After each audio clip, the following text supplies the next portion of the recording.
পরিবেশ অধিদপ্তরের অনেকেই, সবাই না, তাদের অর্থনৈতিক পরিবেশ নাকি বেশ ভালো।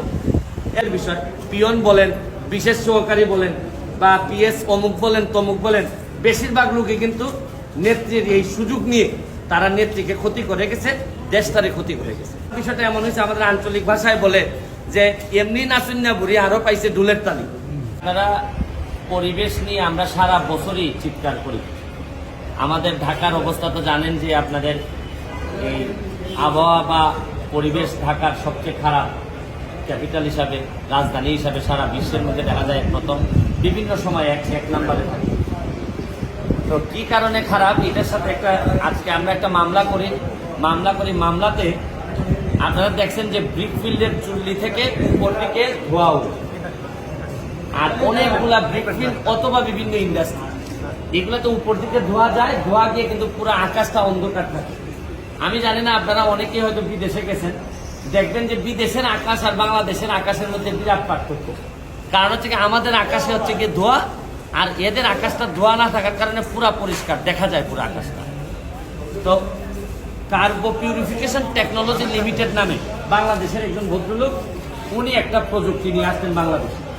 প্রযুক্তিটা হচ্ছে গিয়ে যে উপর দিকে আর ধোয়া যাবে, মাটির দিকে ধোয়া যাবে, এইটারে আবার ট্রিটমেন্ট করে একেবারে জিরো কার্বন, মানে কার্বন নিয়েই তো সারা পৃথিবীব্যাপী আমাদের যত চিৎকার, যত যন্ত্রণা, নিচ দিকে যাবে এবং কোনো পরিবেশের ক্ষতি করবে না এবং সহজলভ্য। মাত্র 10-12 লাখ টাকা হইলে এটা করা যাবে। এটা যে শুধুই ব্রিকফিল্ড বা ইটের ভাটা তা না, সব জায়গায়। এই লোকটা 5 বছর ধরে ঘোরাঘুরি করতেছে বাংলাদেশে এইটা স্থাপন করার জন্য।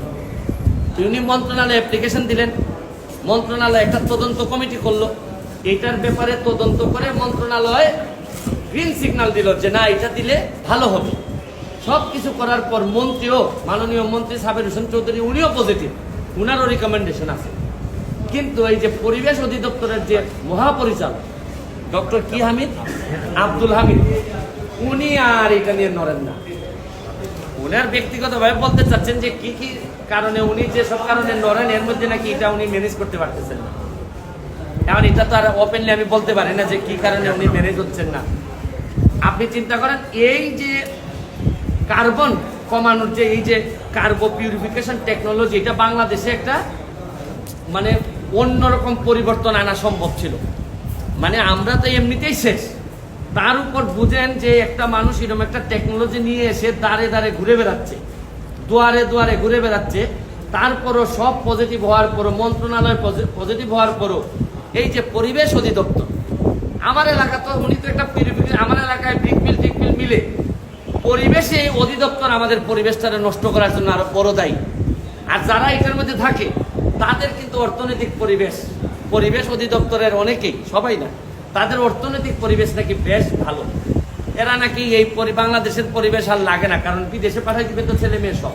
তো এই পরিবেশ নিয়ে ওনারা অত চিন্তিত না, তবে আমরা চিন্তিত।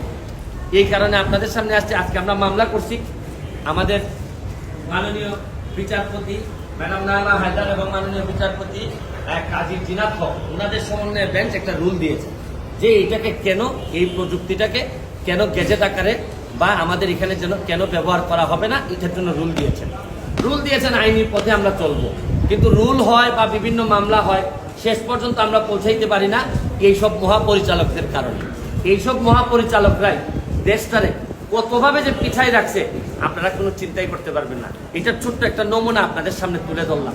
এই লোকটার মতো আরো বহু লোক আছে, ভালো ভালো জিনিস নিয়ে বাংলাদেশে ঘুরে বেড়ায়, কিন্তু এরা ওই যে জালে পড়ে এরা আর বেশি দিন টিকতে পারে না। আপনি দুর্নীতি বিরোধী অভিযান অনেকদিন থেকেই করতেছেন, মানে দুর্নীতিবাজদের বিরুদ্ধে কথা বলেই যাচ্ছেন। আমরা গতকালকে দেখলাম মাননীয় প্রধানমন্ত্রী বলল যে দুর্নীতি বিরুদ্ধে জিরো টলারেন্স উনি নিয়েছে। আর একই সাথে উনি কয়েকদিন আজকেও বলেছেন যে দুর্নীতি বিরোধী অভিযান উনি চলমান রাখবেন। এটা কি আপনার নৈতিক বিজয় হলো কিনা যে আপনি যে না, এটা তো দেখেন, মাননীয় প্রধানমন্ত্রী কিন্তু বিভিন্ন সময় দুর্নীতির বিরুদ্ধে জিরো টলারেন্সের কথা বলেছেন, তবে কালকে যেভাবে শক্ত করে উনি বলেছেন, এটা আমার জন্য একটা বড় পাওয়া। কারণ এই যুদ্ধটাই আমি করতে করতে আজকে সংসদ সদস্য হয়েছি, এবং এটা আমার কাছে মনে হয়েছে যে নেত্রী যদি, মাননীয় প্রধানমন্ত্রী যদি একটু পাশে থাকেন আর জিরো টলারেন্স লাগবে না, একটু টলারেন্সটা যদি কমাই দেন খালি, তাহলে বাকিটা তো আমি একেবারে মনে করেন যে একেবারে যা মানে আমার বিষয়টা এমন হয়েছে, আমাদের আঞ্চলিক ভাষায় বলে যে এমনি নাচুন না বুড়ি আরো পাইছে ডুলের তালি। আমি তো এমনিতেই উনি এই শক্তভাবে বলার আগেই আমি তো ধরেন দাঁড়াই বেশি শক্তভাবে আছি, আর উনি একটু শক্ত হইলে দুর্নীতি বিরোধী এইরকম একটা পর্যায়ে নিয়ে যেতে বেশি দিন সময় লাগে না। তো আমরা যদি ভালো করে কিছু লোককে ধরতে পারি তাইলেই কিন্তু আমরা বঙ্গবন্ধু সোনার বাংলার অনেকটুকু কাছে চলে যেতাম। এপিএস জাহাঙ্গীরের কথা কালকেও বলেছেন যে একজন পিয়ন 400 কোটি টাকার মালিক হয়েছে, তিনি এর করছে না, কারণ আজকে গণমাধ্যমে এসে তার সম্পত্তি বেশ করা হয়েছে। না, এখন সমস্যা কি, এটা আসলে আমি কতটুকু মাননীয় প্রধানমন্ত্রী, আমি এটা আমার ব্যক্তিগত অভিমত, যাকে যাকে বা অনেক লোককে যাকে কাছে নিয়েছেন তিনি, তারাই সবচেয়ে বড় প্রতারণা এবং বেইমানি করেছে ওনার সাথে। উনি যখন কাউকে যদি মহব্বত করেন, মায়া করেন এবং লালন করেন, এরা যখন নেত্রীর অগোচরে এই ধরনের কাজ করে, তখন একজন প্রধানমন্ত্রীর পক্ষে আগানো কঠিন হয়ে যায়। এই জন্য আপনি দেখবেন এই যে মাননীয় প্রধানমন্ত্রীর বিশেষ সহকারী থেকে শুরু করে কোন পদে নাই, এরা কিছুদিন ক্ষমতা পাইলেই এই গণভবনটাতে ঢুকে নেত্রী কিছুদিন একটু যদি আদর করে, তাতেই মনে করে যে একটা লাখ চেক পেয়ে গেছে, এখন যদি কিছু টাকা বানানো যায়, সবাই না, এইটা কিন্তু নেত্রীকে আগাইতে দেয় না।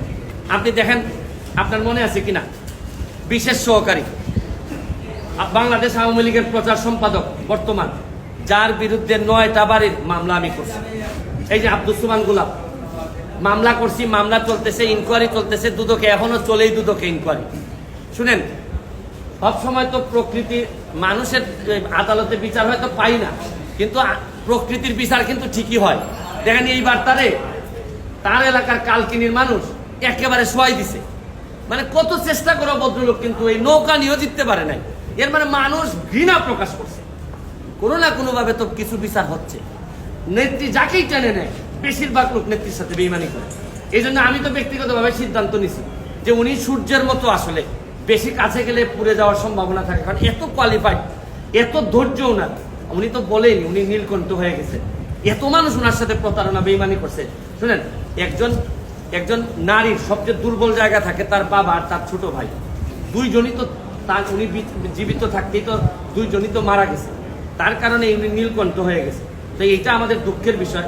পিয়ন বলেন, বিশেষ সহকারী বলেন, বা পিএস অমুক বলেন তমুক বলেন, বেশিরভাগ লোকই কিন্তু নেত্রীর এই সুযোগ নিয়ে তারা নেত্রীকে ক্ষতি করে গেছে, দেশটারে ক্ষতি করে গেছে।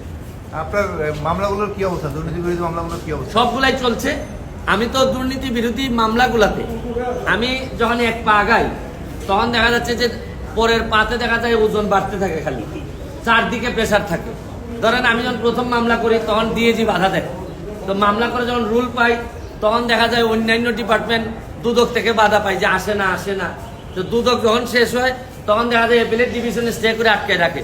তারপর দেখা যাচ্ছে এইটার জন্য শুনানির জন্য প্রস্তুতি নিতে হয়। ভাই আমি জানি ভাই, আমি যে সংসার করতেছি, কার সাথে করতেছি, কেমনে করতেছি, এই জন্য আমারও কিছু কষ্ট এখন মানে সহ্য হয়ে গেছে। Thank you. Thank you.